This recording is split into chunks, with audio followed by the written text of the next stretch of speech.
Hello students, welcome back. Let us resume our discussion in section 1.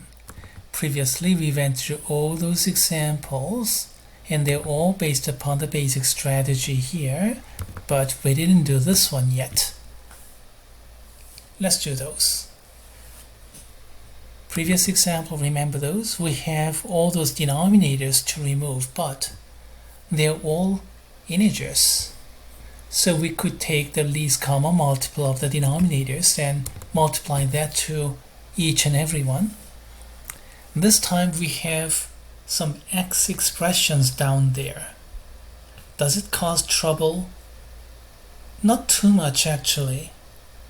They just look more intimidating, and there may be some students who are new to this, some already familiar.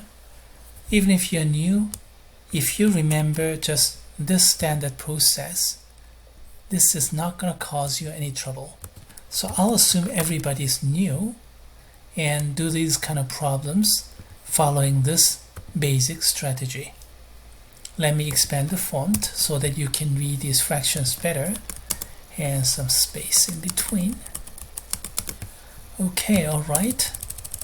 That's your original equation. And then let's go step 1. Denominators. How many denominators are there? We have only one. So remove that. Not too bad. Multiply that denominator to everything.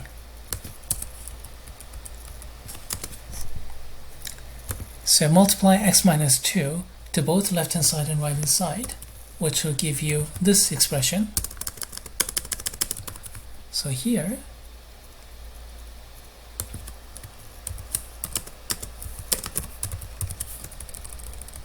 like this, and then because I just multiplied this thing here, I have to multiply the same thing in the right hand side as well. Now, do you see some simplification? X minus 2 up here, x minus 2 down there, they're going to divide each other out. They will simplify themselves out, and we have only 3x plus 5. And then to the right, we have parentheses to break. So negative 2 times x, and negative 2 times negative 2. That's what we have. And then you can write down the parentheses and then break up in the next step if you prefer, but I decided to just break it up right now. Okay, let's take the like terms and then conclude the problem. No problem there. 3x was there before, and then negative 2x flipped over to the other side. Positive 4 was there before, and then flip this negative 5 to the other side. And then what do you have? 5x is equal to negative 1. X is therefore negative 1/5. That's my answer.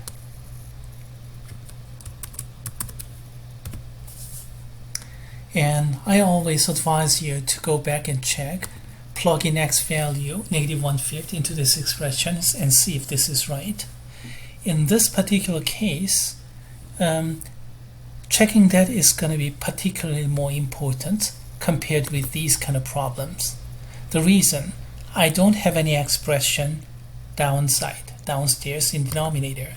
This time we do, so there's going to be a domain issue which will come back and haunt us for the rest of the semester, as a matter of fact.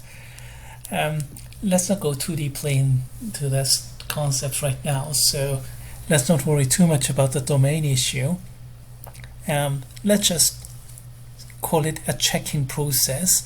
Whenever there is something in the denominator, it is particularly more important to check. If there is something in square root, even more important, and so on and so forth. So let's go ahead and check. What if x is negative 1/5? I didn't bother checking, and computer generated negative 1/5.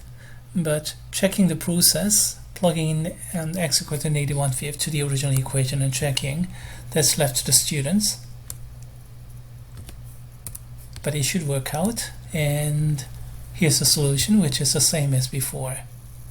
So what did you think? Was it particularly hard, or was it just this process? I hope everybody answered the latter.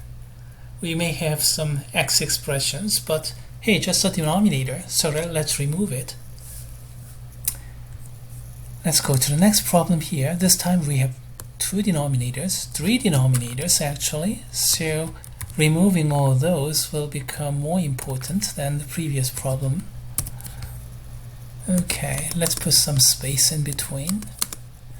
Okay, let's go ahead and solve this problem, but as a matter of fact, let me mention one thing. I wrote problem like this because this is still lesson 1. If this had been an exam problem, I would probably written like this: x squared minus 3x plus 2, like this, so that it's a bit harder to see the connection between these three denominators. But if you factor this denominator in the right hand side,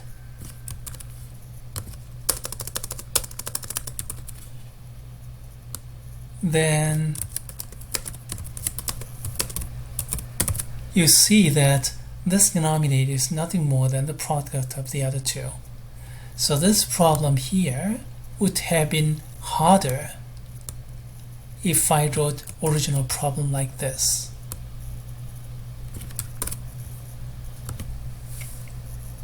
Luckily, I didn't write a problem like that, but let's suppose that we started hard way. Suppose that this problem had been even harder problem like this, and then step 1 is to remove the denominator. So let's find out those LCD. So can you factor it? And I factored, so we get x minus 1 times x minus 2 and product of those two, so that'll kill off everything all at once. Let's go ahead and multiply that thing.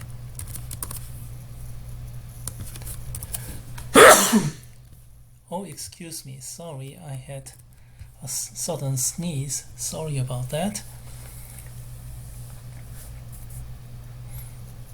Okay, alright, where was I? Yeah, multiplying the common denominator, x minus 1 times x minus 2, and here as well, x minus 1 times x minus 2, and same thing here as well, x minus 1 times x minus 2. So we are multiplying this LCD, the least common denominator, to each term, each and every term. And do you see appropriate simplification? I hope you do. In the first fraction, x minus 2 up here and x minus 2 down there, they collided and simplified each other out, and I have only 3 times x minus 1 left.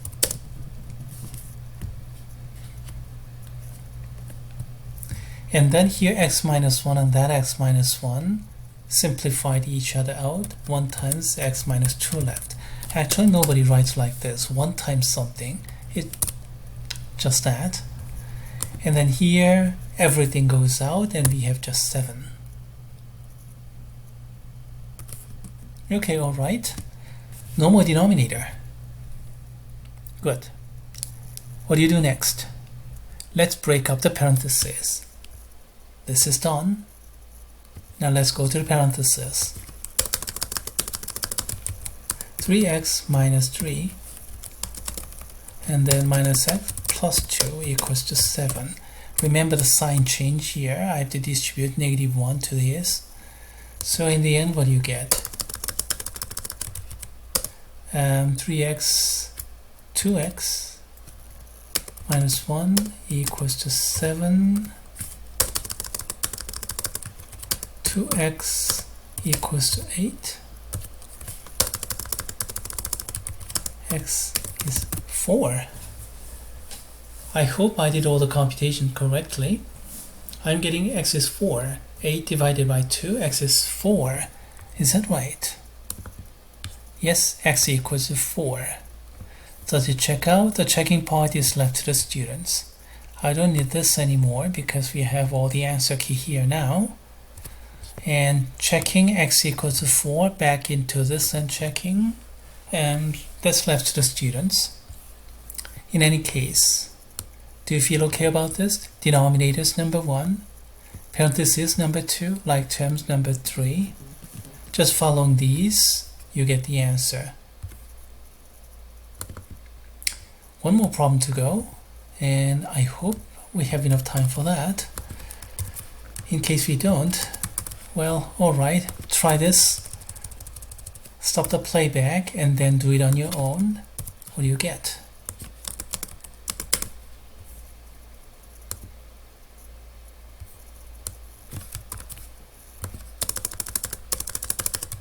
Well, we have only one denominator, so let's multiply that thing to each.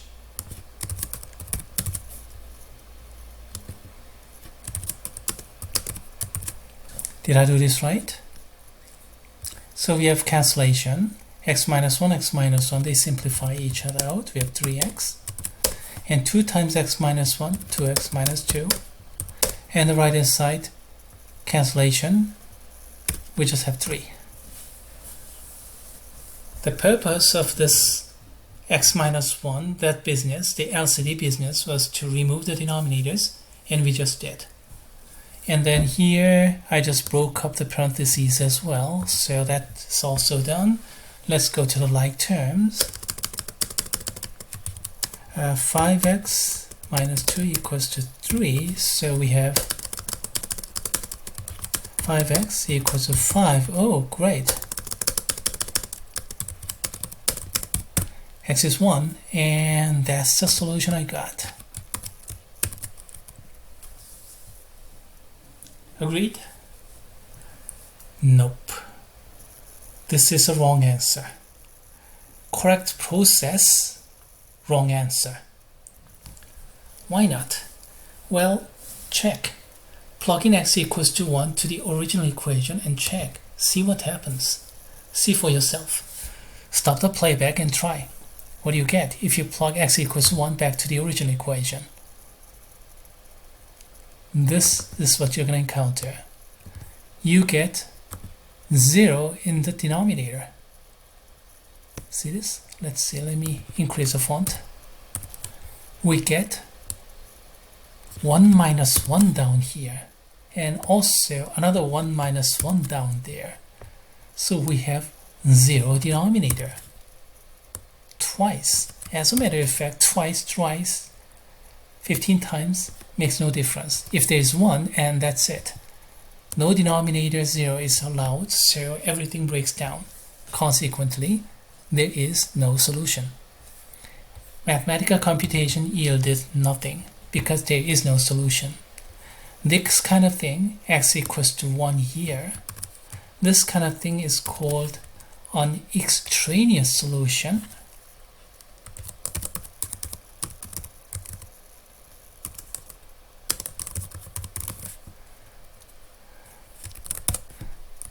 But I don't like this term, extraneous, and other than math classroom, I've never seen anybody using this. And this is a term I prefer a little bit, invalid solution. Invalid, I've seen many people using this term in many circumstances outside math classroom, but all mathematical textbooks are written this way. I don't like it, but that's the way it is. Me, I prefer to use invalid solution, or sometimes even that. Okay, alright, fake solution, that sounds a bit too informal, too informal. So, okay, I can throw that away, but extraneous solution, I don't know about that name. So please check for the validity of the solutions after any kind of computation. Whenever you have x expression in the denominator, there's a potential problem. If there's x expression inside radical, even bigger potential problem, and so on and so forth. This concludes section 1.